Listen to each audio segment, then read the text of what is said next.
Oh, it's recording.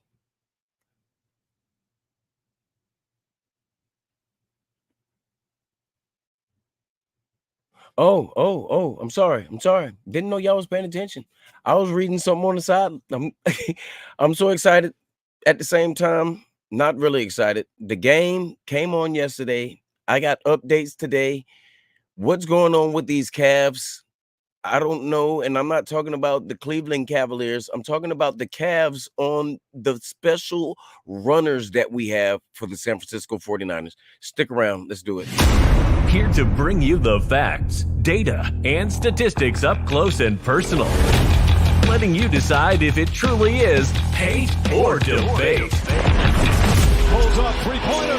Bang! Bang! It's good!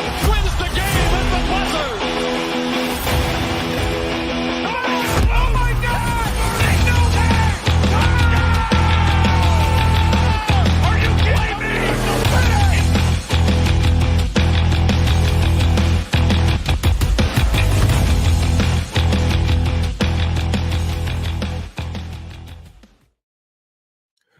Y'all already know what time it is. What's going on with y'all, man? I hope y'all had a hell of a football weekend, college and NFL as well.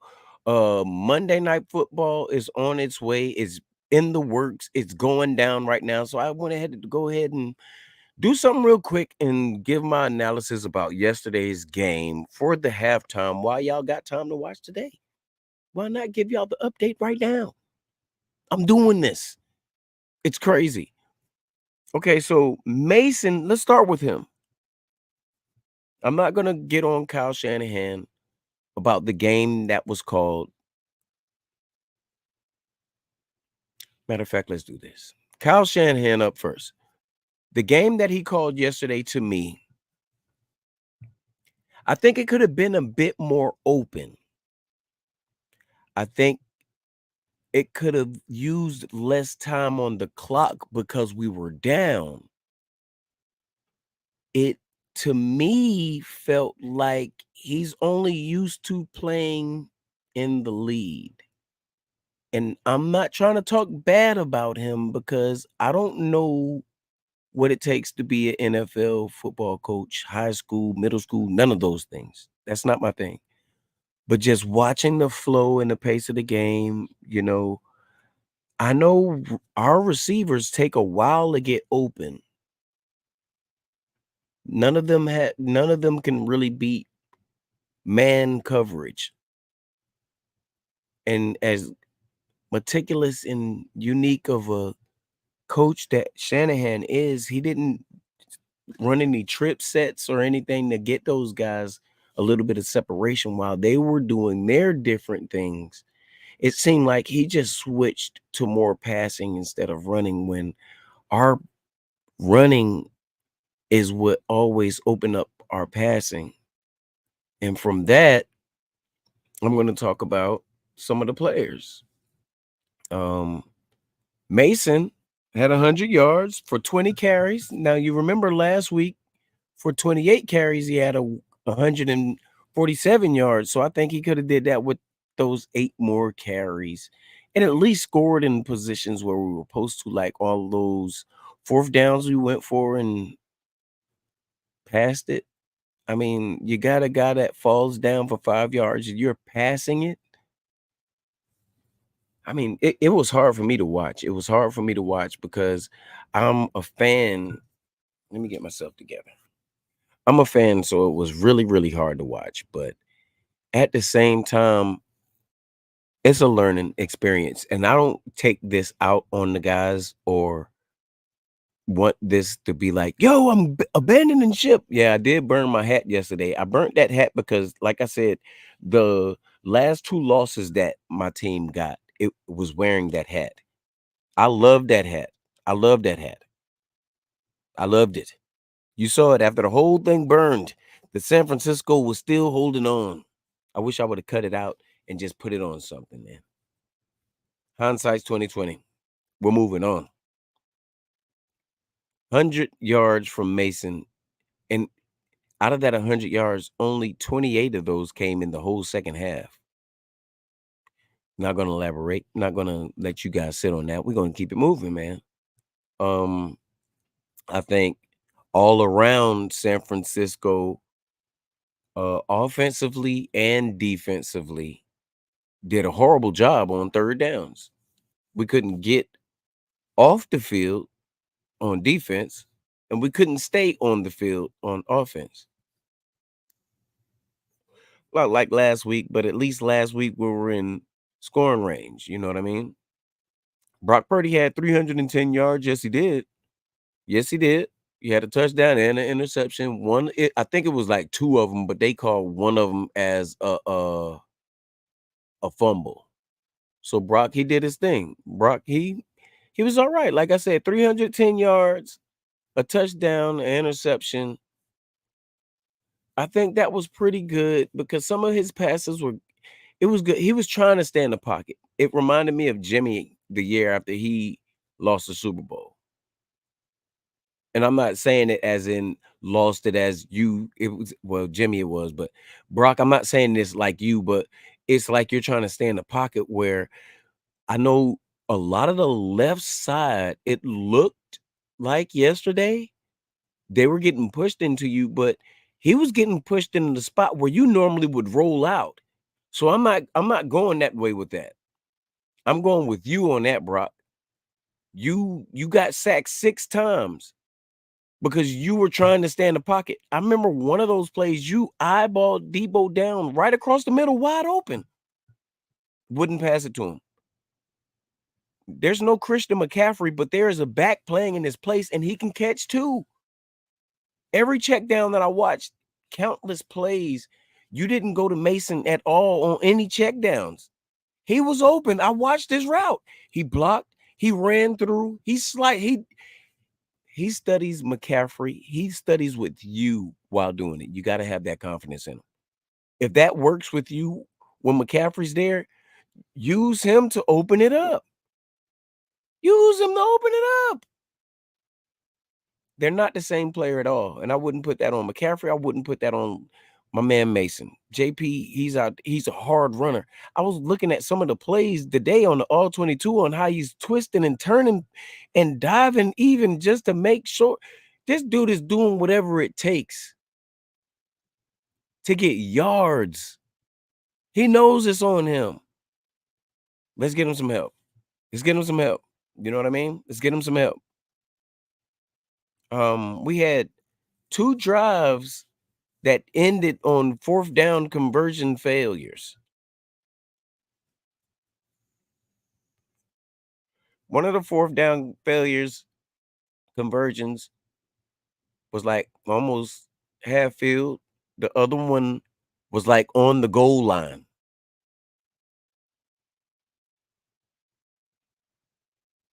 JP Mason on the goal line.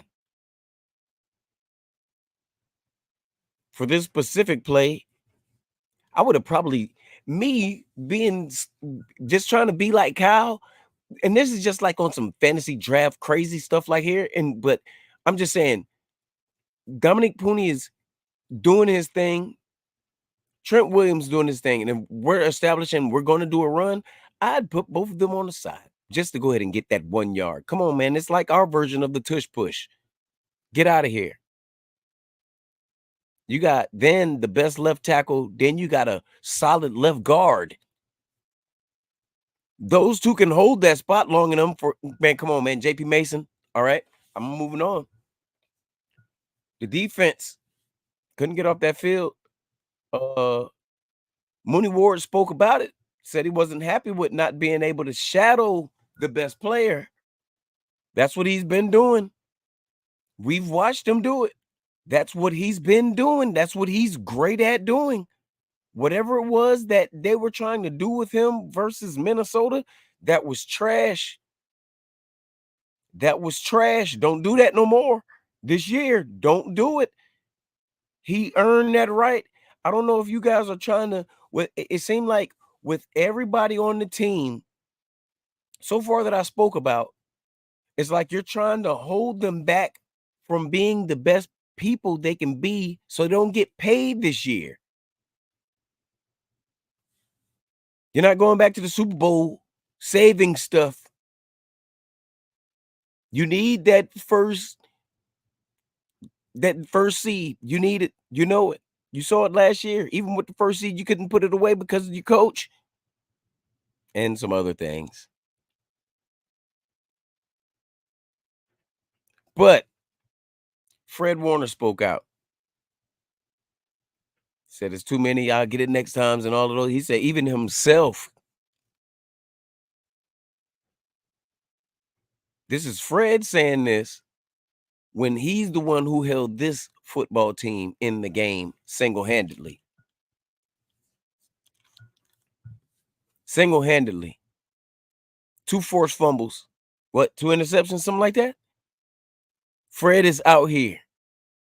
Every year he gets better. Like what I was speaking weeks ago about Ayuk. What is Ayuk doing? Did we have an Ayuk spotting? Wait a minute. $30 million.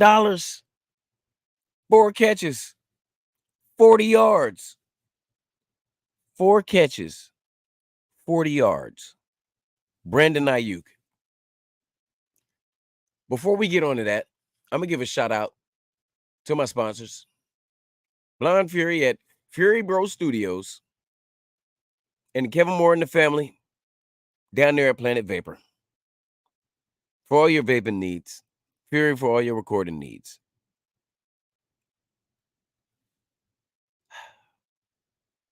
Now that we got that out of the way, we're back into this. And like I said, this thing with Ayuk, man, it's I don't know, man. Hold on, man. Hold on. Let me fix my TV. Okay. But I don't know, man. He was out there getting penalties. When does Ayuk get penalties?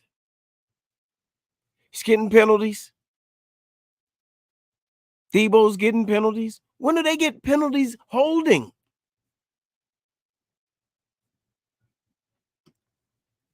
$24 million, $30 million. And Jennings is out here doing and looking like he's supposed to be making that money.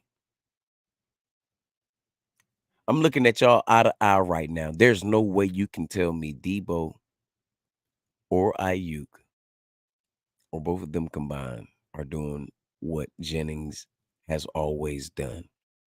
He fights in football.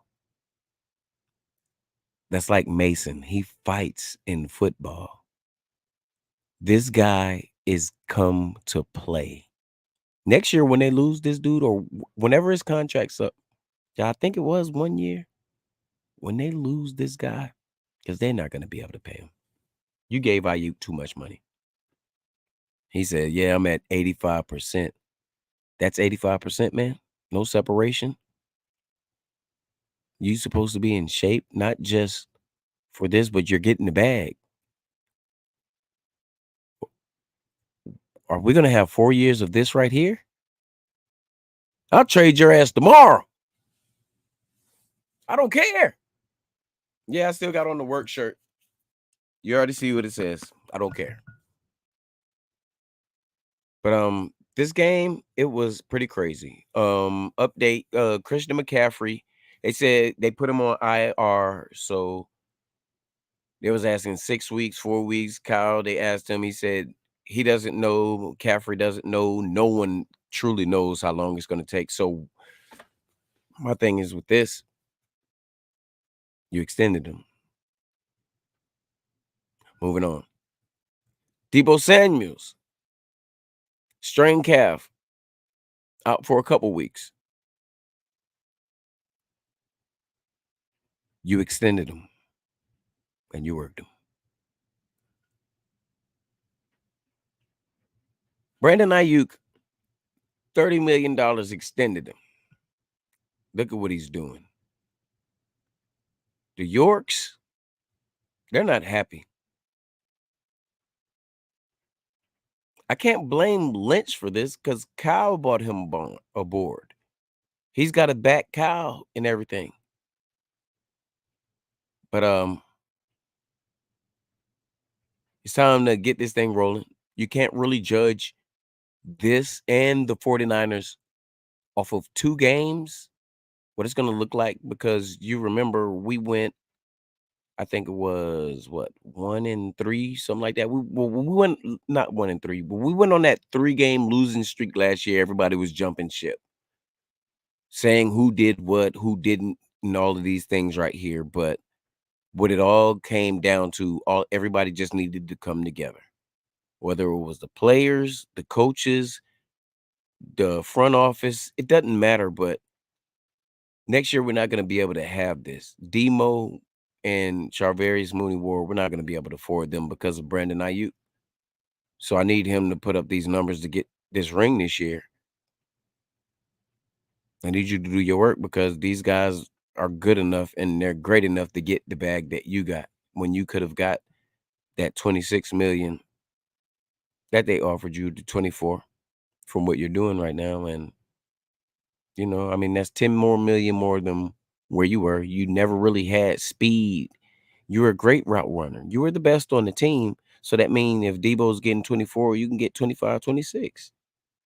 $30 million for you is ridiculous, and we don't use you like that. If you don't like what I'm saying, argue with your mama. But it's, to me, you already know. I'm out here. I'm for the team, but I'm also bringing y'all the stats, the facts, and the real deal. I'll talk to y'all soon, man. Y'all have a good one. I hope y'all enjoy that Monday Night Football game too. Somebody's gonna get they served. Here to bring you the facts, data, and statistics up close and personal.